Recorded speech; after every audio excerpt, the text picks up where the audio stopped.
খবরের শুরুতেই থাকছে হেডলাইন্স। ৩ বছর পরে রাজ্যে চালু হবে ১০০ দিনের কাজ, বড় নির্দেশ হাইকোর্টের। ভালো করে দেখুন আইনজীবীরা কারা, বিচারপতির চেয়ারে কে।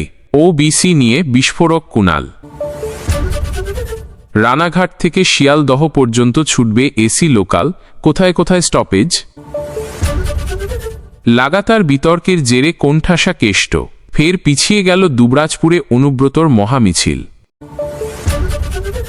রান্নার তেলের দাম অনেকটাই কমে যেতে পারে, মাস্টার প্ল্যান তৈরি পতঞ্জলির। বৃষ্টি বাড়তেই হু হু করে জল ছাড়ছে ডিভিসি, নজর রাজ্যের। ভারতীয় সেনার লেফটেন্যান্ট পদে সাগরদ্বীপের শুভেন্দু। সন্ত্রাসবাদের বিরুদ্ধে বিশ্বকে ঢাল হয়ে রুখে দাঁড়াতে হবে জি7 বৈঠকে আরজি মোদির। অগ্নুৎপাতের ফলে ছাইয়ে ঢাকল আকাশ, মাঝপথ থেকে দিল্লিতে ফিরল বালিগামী এয়ার ইন্ডিয়ার বিমান। অন্ধ্রের জঙ্গলে ধুন্ধুমারগুলির লড়াই, খতম হল ৩ শীর্ষ মাওবাদী। আসছি বিস্তারিত খবরে। কলকাতার হাইকোর্টের নির্দেশে রাজ্যে ৩ বছর ধরে বন্ধ থাকা মহাত্মা গান্ধী রুরাল এমপ্লয়মেন্ট প্রকল্প ১০০ দিনের কাজ ১ অগাস্ট থেকে আবার শুরু হবে। প্রধান বিচারপতি টিএস শিবজ্ঞানমের বেঞ্চ এই নির্দেশ দিয়েছে। এর মানে হল এই প্রকল্পে টাকা দেবে কেন্দ্র। আগে ১০০ দিনের কাজ নিয়ে অনিয়মের অভিযোগ উঠেছিল। আদালত স্পষ্ট বার্তা দিয়েছে যে এই প্রকল্প চালু হওয়ার পর যাতে আর কোনো অনিয়ম না হয় সেদিকে কেন্দ্র এবং রাজ্য সরকারকে নজর রাখতে হবে। দুর্নীতির অভিযোগের কারণে ৩ বছর ধরে এই প্রকল্প বন্ধ ছিল। এখন আদালতের নির্দেশে তা আবার চালু হতে চলেছে। আদালত নির্দেশ দিয়েছে যে ১০০ দিনের প্রকল্পের পরিষেবা যাতে গোটা রাজ্যের মানুষের কাছে পৌঁছায় সেদিকে বিশেষ নজর রাখতে হবে। উল্লেখ্য, ১০০ দিনের কাজের টাকা বন্ধের অভিযোগে কেন্দ্রর বিরুদ্ধে অতীতে রাজ্য একাধিকবার সরব হয়েছিল। এমনকি মুখ্যমন্ত্রী মমতা বন্দ্যোপাধ্যায়ও এ নিয়ে বহুবার প্রতিবাদ জানিয়েছিলেন। এরই মধ্যে ১০০ দিনের কাজের টাকা নয়ছয়ের অভিযোগ তুলে কলকাতা হাইকোর্টে একটি মামলা দায়ের হয়। মামলাকারীর আবেদন ছিল যে রাজ্যে এমনটা কেন হচ্ছে সে বিষয়ে আদালত যেন হস্তক্ষেপ করে। মামলাটি প্রধান বিচারপতির বেঞ্চে যায়। কলকাতা হাইকোর্ট কেন্দ্রর গ্রামীণ উন্নয়ন মন্ত্রকের কাছে আগেই রিপোর্ট চেয়েছিল যে কেন রাজ্যে ১০০ দিনের কাজের প্রকল্প বন্ধ রাখা হয়েছিল। ১৫ই মে সময়সীমাও বেঁধে দেওয়া হয়েছিল। অন্যদিকে এই মামলায় ২০ মার্চ নোডাল অফিসার কলকাতা হাইকোর্টে একটি রিপোর্ট জমা দেন। সেখানে আদালতের নিযুক্ত ৪ সদস্যের কমিটি বিভিন্ন সময়ে রাজ্যের ৪ জেলা পূর্ব বর্ধমান, হুগলি, মালদা এবং দার্জিলিং জিটিএ এলাকা পরিদর্শন করেন। কেন্দ্রের additional solicitor general Ashok Chakraborty আদালতে জানিয়েছিলেন যে মোট ৫ কোটি ৩৭ লাখ টাকা বণ্টনে গোলমাল হয়েছিল। তার মধ্যে ২ কোটি ৩৯ লক্ষ টাকার মতো পুনরুদ্ধার করা গিয়েছে। এই রায়ের পর রাজ্যের মন্ত্রী শোভনদেব চট্টোপাধ্যায় জানিয়েছেন দীর্ঘদিন ধরে কেন্দ্রীয় বঞ্চনার বিরুদ্ধে মুখ্যমন্ত্রী মমতা বন্দ্যোপাধ্যায় সরব হয়েছিলেন। অভিষেক বন্দ্যোপাধ্যায়ের নেতৃত্বে আন্দোলন দিল্লি পর্যন্ত পৌঁছে গিয়েছিল। ফের বিচার ব্যবস্থার একাংশকে নিশানা করলেন তৃণমূলের রাজ্য সাধারণ সম্পাদক কুণাল ঘোষ। তার অভিযোগ, কয়েকজন বিচারপতির জন্য বিচার ব্যবস্থা প্রশ্নের মুখে পড়ে যাচ্ছে। সাংবাদিকদের প্রশ্নের জবাব দিতে গিয়ে এমনটাই মন্তব্য করেছেন তৃণমূল নেতা। বস্তুত মঙ্গলবার ওবিসি মামলায় রাজ্য হাইকোর্টে ধাক্কা খেল। সেই খুশিতে বিধানসভার বিরোধী দলনেতা শুভেন্দু অধিকারী বিধানসভার বাইরে মিষ্টি বিতরণ করলেন। বুধবার এই নিয়েই মন্তব্য করলেন কুণাল ঘোষ। প্রথমে ওবিসি ইস্যু নিয়ে বলতে গিয়ে কুণাল বললেন বিজেপি হল ওবিসি বিরোধী দল। এরপর তৃণমূল নেতা আরও বললেন, যেটা দেখার বিষয় বিজেপি সিপিএম কংগ্রেস বিরোধীরা ২৬,০০০-এর সকলের চাকরি খেতে হবে। মুখ্যমন্ত্রী আইনি স্বস্তি দিচ্ছেন গ্রুপ সি গ্রুপ ডিদের। আর ওরা বলছে না, এটা চলবে না, গোটা প্যানেল বাতিল করতে হবে। পৈশাচিক বিবৃতি, সকলের চাকরি খাবো, যাদের লক্ষ্য মানুষের ক্ষতি করা। এরপরই তৃণমূল নেতা হাত তুলে বললেন, আমি বিচার ব্যবস্থা নিয়ে কথা বলতে চাই না। কলকাতা হাইকোর্ট, সুপ্রিম কোর্টের প্রতি পূর্ণ আস্থা আছে। কুণাল তারপর দুয়ে দুয়ে ৪ করে বললেন, ভালো করে দেখেন ওবিসিতে কারা ছিলেন আইনজীবী আর বিচারপতির চেয়ারে কে ছিলেন। সেই একই কম্বিনেশন, কিন্তু চাকরি খাবো, চাকরি হতে দেব না। সেই একই রায়দাতা আসছেন বিরোধী দলনেতা শুভেন্দুকে প্রোটেকশন দিতে। এরপর একাংশ বিচারপতিকে আক্রমণ শানিয়ে তিনি বললেন, মনে রাখবেন, সুপ্রিম কোর্টের প্রধান বিচারপতি পর্যন্ত বলেছেন, কোনো বিচারপতি যখন অবসরের পর কিছু কিছু কাজ করেন তখন বিচার সম্পর্কে প্রশ্ন উঠে যায়। আমরা তো দেখেছি একসময় যিনি এত বড় বড় কথা বলেছিলেন এখন তিনি বিজেপির সাংসদ। এর পিছনে যে ওবিসিদের ক্ষতি করে অস্থিরতা তৈরি করব। এরপর নাম না করে এক বিচারপতিকে আক্রমণ করে কুণাল বললেন, বিচারপতি বারবার এমন রায় দেবেন যাতে বিরোধীদের বা বিজেপি দলনেতার রাজনীতির রসদ তৈরি হয়। তারপর তারা লাড্ডু বিতরণ করবেন, তখন তো দুয়ে দুয়ে চার করতেই হয়। উল্লেখ্য, বিচারপতিদের আক্রমণ নতুন নয়। বিচারপতি বিশ্বজিৎ বসুর অবমাননা, আইনজীবী বিকাশ রঞ্জন ভট্টাচার্য ও ফিরদৌস শামীমকে হেনস্থার অভিযোগে কুণাল ঘোষ সহ আরও 7 জনের বিরুদ্ধে রুল জারি করেছে আদালত। কুণাল হাজিরাও দিয়ে এসেছেন। এবার এরই মধ্যে ফের বিচার ব্যবস্থার একাংশকে নিশানা করলেন তৃণমূল নেতা। তীব্র গরমে বরাবরই হাঁসফাঁস হতে হয় সাধারণকে। সেই গরমের মধ্যেই অফিস কিংবা দরকারি কাজে বেরোতে হয় সকলকে। প্রবল গরম থেকে যাত্রীদের বাঁচাতে বড় উদ্যোগ নিল রেল। যাত্রীদের কথা মাথায় রেখে নদিয়ার রানাঘাট থেকে শিয়ালদহ পর্যন্ত চালু হতে চলেছে এসি লোকাল ট্রেন। ট্রায়ালের মধ্য দিয়ে আরও এক ধাপ এগিয়ে নিয়ে যাওয়া হলো প্রস্তুতি। তবে এই এসি লোকাল ট্রেন কোন কোন স্টেশনে থামবে তা এখনও পর্যন্ত সুনিশ্চিত করা হয়নি।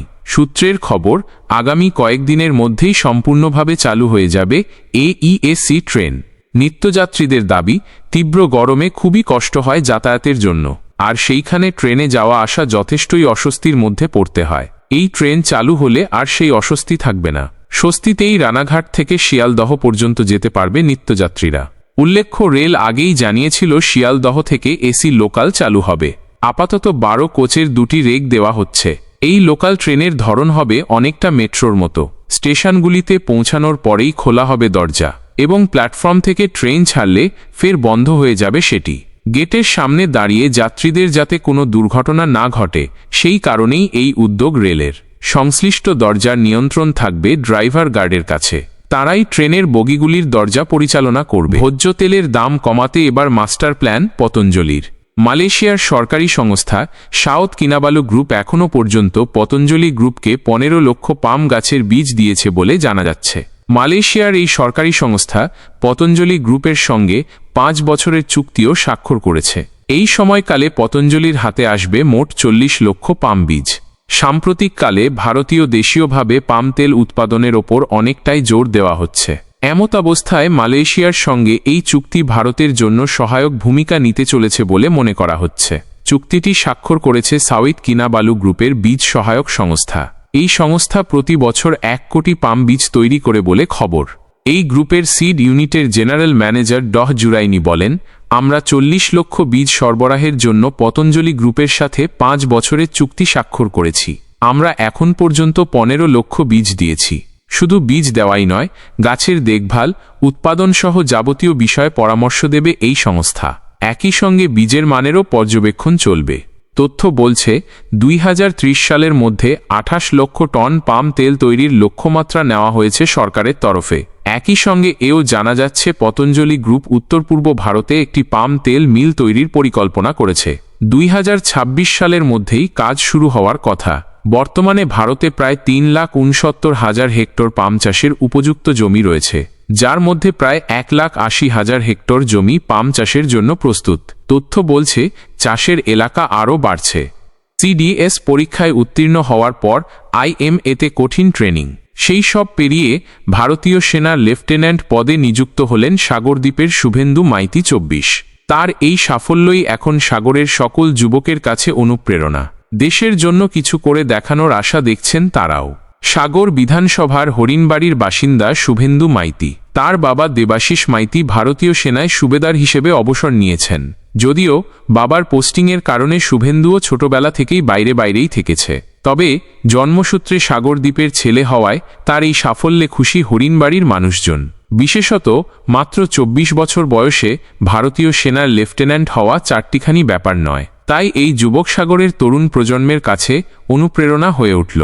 শুভেন্দু বলছেন, আমার এই সাফল্যের পিছনে বাবা মার অবদান যেমন আছে, তেমনি সাগরদ্বীপের মানুষের লড়াইয়ের কাহিনী আমাকে অনুপ্রাণিত করেছে।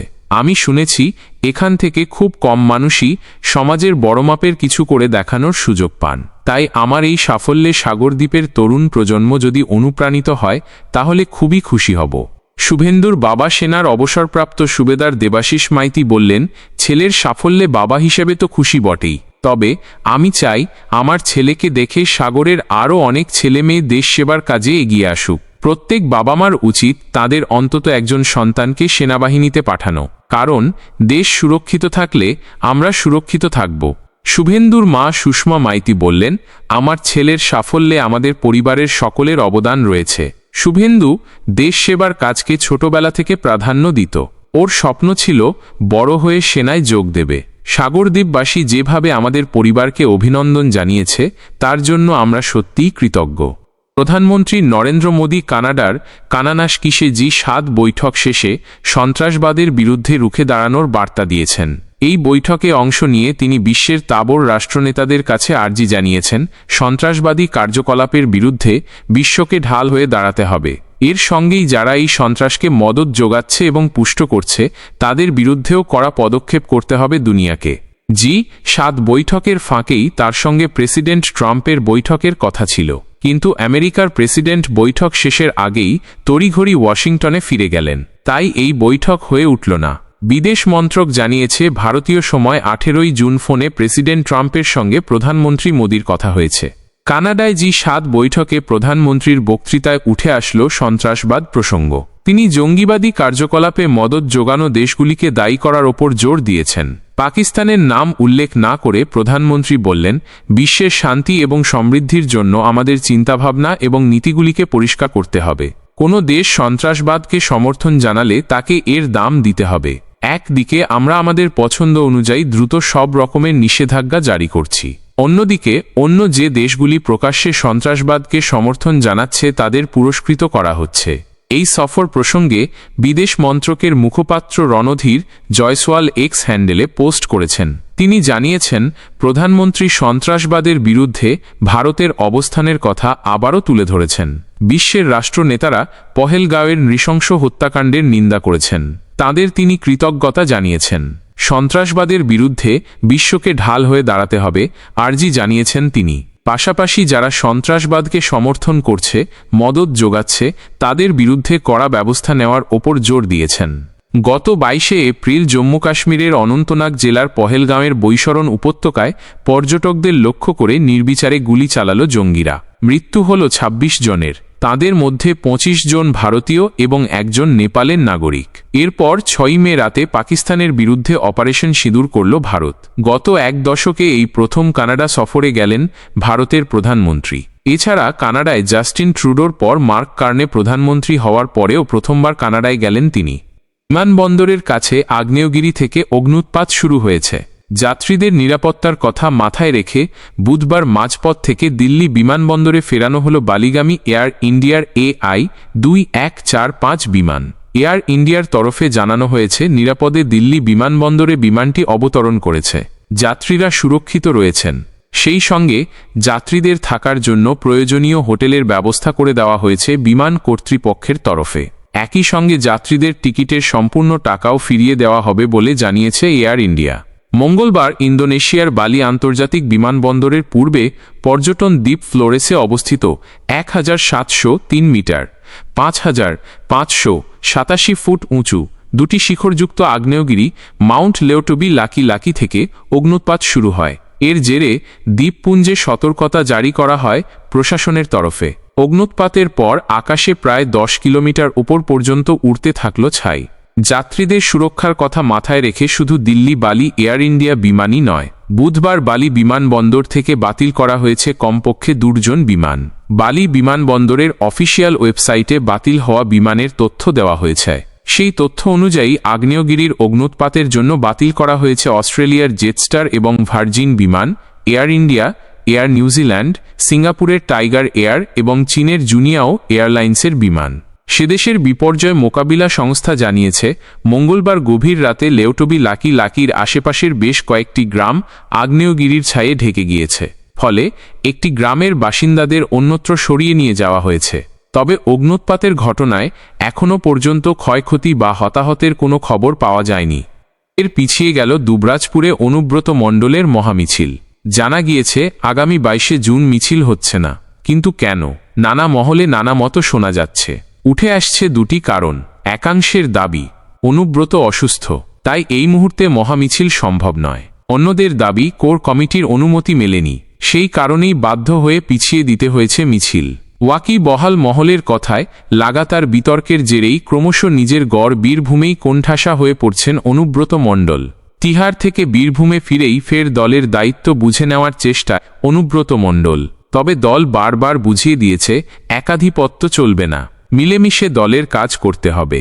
দায়িত্বে সেই কোর কমিটি। এরই মাঝে স্থানীয় নেতৃত্বের অনুরোধে 4 জুন দুবরাজপুরে অনুব্রতর নেতৃত্বে মহামিছিলের ডাক দেওয়া হয়।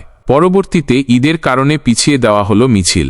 22 জুন মিছিলের দিন ধার্য করা হলো, কিন্তু ফের পিছিয়ে গেল মহামিছিল।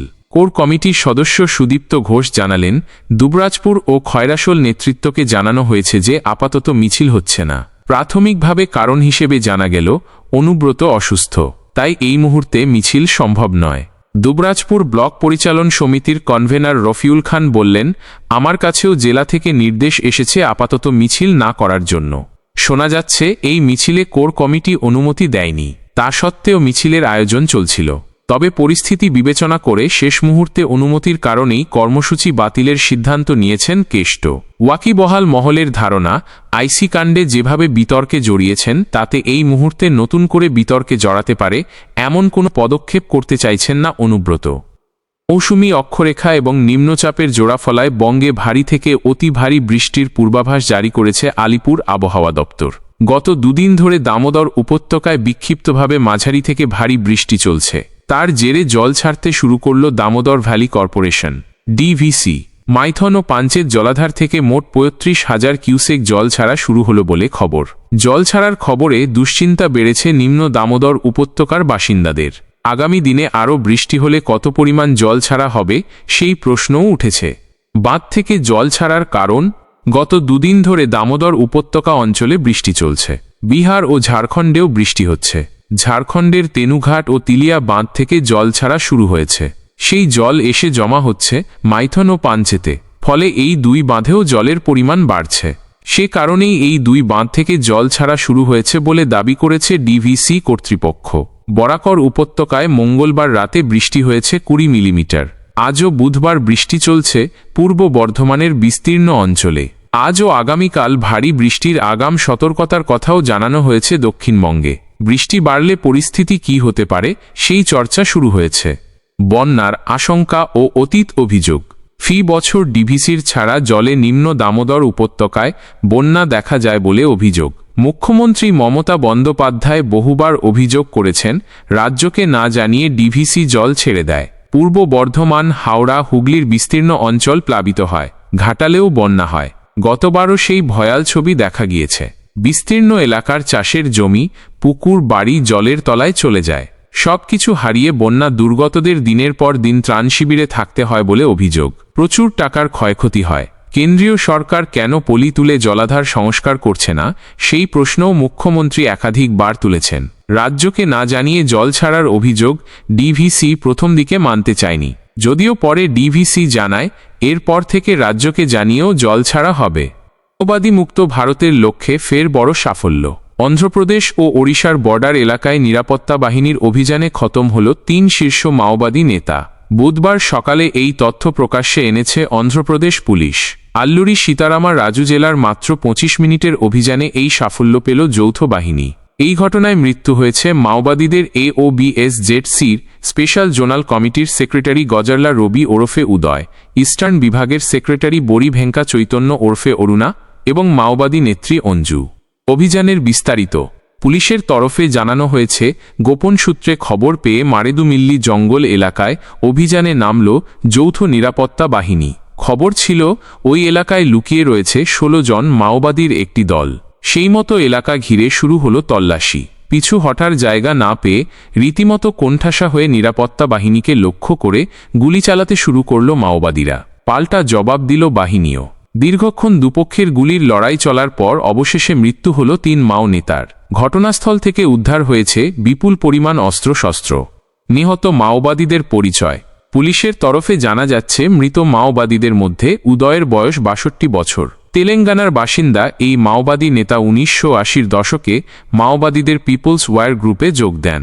এরপর দেশে বহু নাশকতার সঙ্গে সরাসরি এই মাও নেতার যোগ পাওয়া যায়। 2005 সালে অন্ধ্রের মুখ্যমন্ত্রী রাজশেখর রেড্ডির সঙ্গে মাওবাদীদের শান্তি আলোচনায় যে দল যোগ দিয়েছিল তার সদস্য ছিলেন উদয়। পুলিশের দাবি ওর গোটা পরিবার মাওবাদের সঙ্গে যুক্ত।